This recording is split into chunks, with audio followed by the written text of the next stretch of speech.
Hello दोस्तों, स्वागत है आप सभी का हमारे यूट्यूब चैनल थिंक आइज पर। कैसे हैं आप सब? उम्मीद करती हूँ अच्छे होंगे। दोस्तों, मैं सजल आज आप सबके लिए अपने यूट्यूब चैनल थिंक आइज पर करंट अफेयर्स की क्लास लेकर आई हूँ। नवंबर और दिसंबर मंथ के करंट अफेयर्स को आज हम लोग देखेंगे। इससे पहले अगर अक्टूबर मंथ और नवंबर मंथ के कुछ प्रश्नों का करंट अफेयर्स का सिलेबस आपको पूरा करना है तो उसका वीडियो हमने अपने यूट्यूब चैनल थिंक आइज पर पहले ही अपलोड कर दिया है। वहाँ से आप अक्टूबर और नवंबर मंथ के करंट अफेयर्स को कवर कर सकते हैं। दोस्तों, तो चलिए शुरू करते हैं। दोस्तों, शुरू करने से पहले आज हम लोग थोड़ा सा बीपीएससी में करंट अफेयर्स का जो इम्पोर्टेंस है उस पर एक लाइन में बात करना चाहूँगी। दोस्तों, पिछले वर्षों का जब हम एनालिसिस करते तो हम पाते हैं कि करंट अफेयर्स काफ़ी इम्पोर्टेंट टॉपिक बन जाता है, क्योंकि लगभग 40 प्रश्न बीपीएससी में करंट अफेयर्स से आते हैं। तो करंट अफेयर्स को कवर किए बिना अगर आप बीपीएससी एग्ज़ाम देने की सोच रहे हैं तो ये दिन में सपने देखने जैसा है। तो चलिए आइए शुरू करते हैं करंट अफेयर्स की क्लास। आज का हमारा पहला प्रश्न है, किस देश ने दुनिया के सबसे बड़े प्रयोग परमाणु फ्यूजन रिएक्टर JT60SA का अनावरण किया है? तो इसका उत्तर है जापान। दोस्तों, यहाँ याद रखिएगा, रिएक्टर का नाम है JT60SA। अगला प्रश्न है, मंगल ग्रह पर रोवर संचालित करने वाली पहली भारतीय कौन बनी है? इसका उत्तर है अक्षता कृष्णमूर्ति। क्या नाम है इसका? अक्षता कृष्णमूर्ति। अगला प्रश्न है, किस मंत्रालय ने मेरा गांव मेरी धरोहर प्रोजेक्ट शुरू किया है? तो इसका उत्तर है संस्कृति मंत्रालय, यानी कि कल्चरल मिनिस्ट्री ने मेरा गांव मेरी धरोहर प्रोजेक्ट शुरू किया है। अगला प्रश्न है, किस राज्य के गरबा नृत्य को यूनेस्को की अमूर्त सांस्कृतिक विरासत सूची में शामिल किया गया है? तो इसका उत्तर है यूनेस्को। दोस्तों, यहाँ पीडीएफ थोड़ा सा कट गया है तो आप लोग सुन लीजिएगा, प्रश्न को मैं दोबारा रिपीट करती हूँ।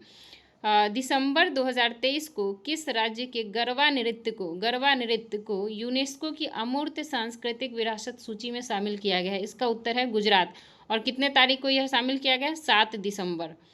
अगला प्रश्न है, किसने मानव मस्तिष्क की तरह AI जेमिनी पेश किया है? AI का मतलब यहाँ आर्टिफिशियल इंटेलिजेंस से है। किसने मानव मस्तिष्क की तरह AI जेमिनी पेश किया है? तो इसका उत्तर है गूगल। अगला प्रश्न है, हाल ही में किस देश ने काला जर का उन्मूलन किया है? तो इसका उत्तर है बांग्लादेश। ये बहुत बड़ी उपलब्धि है बांग्लादेश की कि काला जर जैसे बीमारी का उन्मूलन उन्होंने कर लिया है। अगला प्रश्न है, वैश्विक प्रदूषण रैंकिंग में कौन शीर्ष पर रहा है? वैश्विक प्रदूषण रैंकिंग में कौन शीर्ष पर रहा है? तो इसका उत्तर है लाहौर। अगला प्रश्न है, प्रधानमंत्री नरेंद्र मोदी से संबंधित नए भारत का सामवेद पुस्तक का विमोचन किसने किया है? तो हमारे देश के जो पूर्व राष्ट्रपति थे रामनाथ कोविंद, उन्होंने ही शुरू किया था नरेंद्र मोदी से संबंधित नए भारत का सामवेद पुस्तक। अगला प्रश्न है,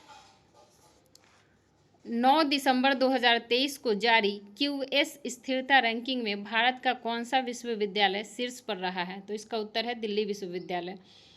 अगला प्रश्न है, कर्मवीर चक्र पदक किसे दिया गया है? कर्मवीर चक्र पदक, तो यहाँ याद रखिएगा, इनका नाम है डॉक्टर हेमचंद्रन रवि कुमार। डॉक्टर हेमचंद्रन रवि कुमार जी को कर्मवीर चक्र पदक से सम्मानित किया गया है। अगला प्रश्न है, अगला प्रश्न है हमारा, दिसंबर 2023 को RBI ने स्वास्थ्य सेवा और शिक्षा के लिए UPI की सीमा बढ़ाकर कितने लाख कर दी है? UPI की जो सीमा है ट्रांजैक्शन का, उसको कितना लाख बढ़ाया गया है? तो इसका उत्तर है 5 लाख कर दिया गया है। कितना कर दिया गया है? 5 लाख। अगला प्रश्न है, 9 दिसंबर 2023 को किस देश ने भारतीय नौसेना अकादमी एझीमाला, माफ़ कीजिएगा यहाँ थोड़ा सा PDF में मिस्टेक है, एझीमाला में आयोजित एडमिरल कप 2023 जीता है? तो इसका उत्तर है इटली। अगला प्रश्न है, दिसंबर 2023 को जलवायु परिवर्तन प्रदर्शन सूचकांक 2024 में भारत कौन से स्थान पर रहा है? तो इसका उत्तर है 7वें स्थान पर रहा है। यहाँ आपको यह जानना होगा कि पहले 3 स्थान में कोई नहीं है भारत का। जलवायु परिवर्तन प्रदर्शन सूचकांक 2024 में भारत का स्थान कौन सा रहा है? तो 7वां स्थान रहा है।